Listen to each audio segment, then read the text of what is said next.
On the way home after a lovely dinner at Panda North, we have to stop and take a video of this truck and this Chevy.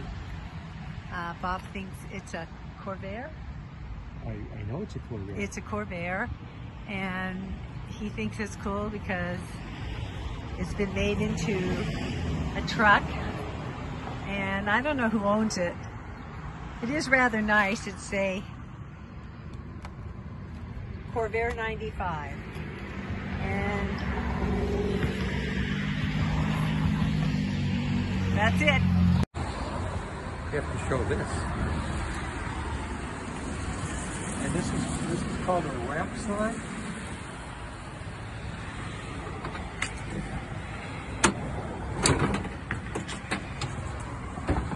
Breaking and entering into somebody else's Corvair.